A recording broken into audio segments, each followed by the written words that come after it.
Bonjour à tous, Chu Ganabila, comme on dit à Okinawa. Je vous propose aujourd'hui de voir le sai. Sai, c'est donc le trident court. Trident court utilisé dans les arts martiaux okinawanais. On les retrouve dans les Okinawa Kobudo des Matayoshi ou dans les Ryukyu Kobudo de Taira Shinken et dans beaucoup d'autres écoles qui ne sont pas forcément connues hors d'Okinawa.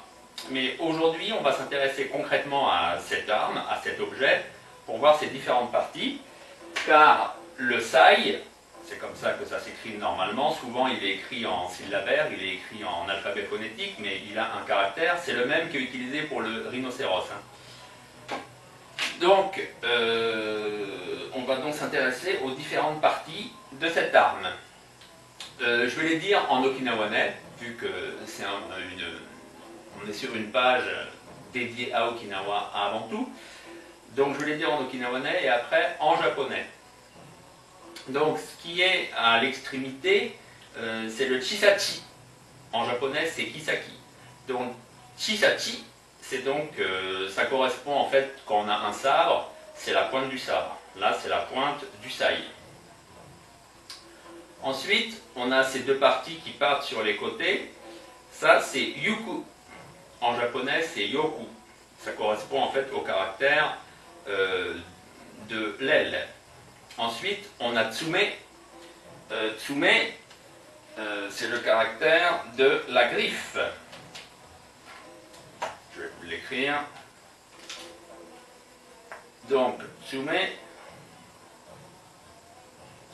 c'est la griffe. C'est aussi, on parle aussi de tsume pour le petit accessoire, le petit instrument qu'on utilise pour gratter les cordes du shamisen, du sanchin.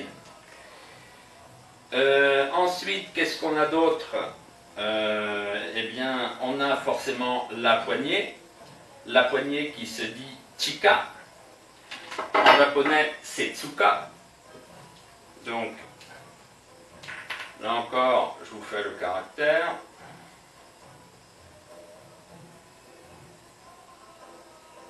Le caractère, donc, on voit, on a ici par exemple l'élément du bois, ce qui correspond bien à cette idée de poignée. Chika. Ensuite, on a à l'autre extrémité du trident, on a ce qui s'appelle donc en okinawanais le chika gashira, donc la tête de la poignée, en japonais tsuka gashira. Qu'est-ce que j'ai encore pas dit? Je pense qu'on a quasiment tout fait, sauf en fait l'un des éléments les plus importants, celui avec lequel par exemple on frappe.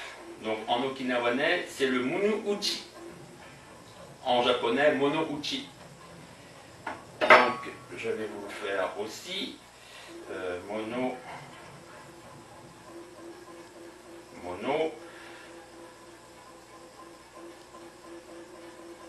et le caractère de frapper. Donc ça c'est munu et ça c'est frapper. Munu-uchi. Est-ce que je vous ai montré le caractère de la pointe? Je ne crois pas. Le caractère de la pointe, donc le chisachi.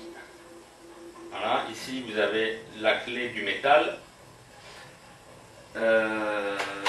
Qu'est-ce que j'ai pas encore dit comme partie intéressante? Traditionnellement, la poignée était entourée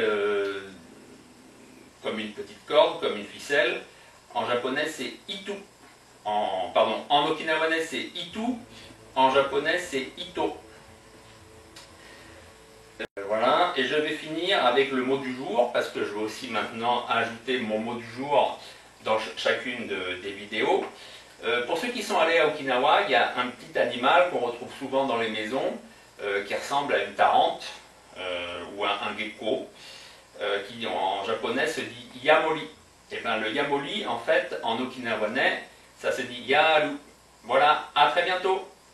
Petit post-scriptum, j'ai oublié de vous parler de mon livre, Karaté Kobudo à la source. Vous trouverez dedans toutes les informations relatives aux écoles que je viens d'évoquer, les Okinawa Kobudo, les systèmes d'armes, les Ryukyu Kobudo. Et bien sûr, vous aurez des descriptions sur le sai dont on vient de parler. et différentes informations sur, bien entendu, cette facette souvent oubliée des arts martiaux okinawanais, puisque quand même une bonne partie du livre est dédiée au Kobudo. Il y a même une partie sur le dojo des Matayoshi, le Kodokan. Voilà, il est en vente sur Amazon.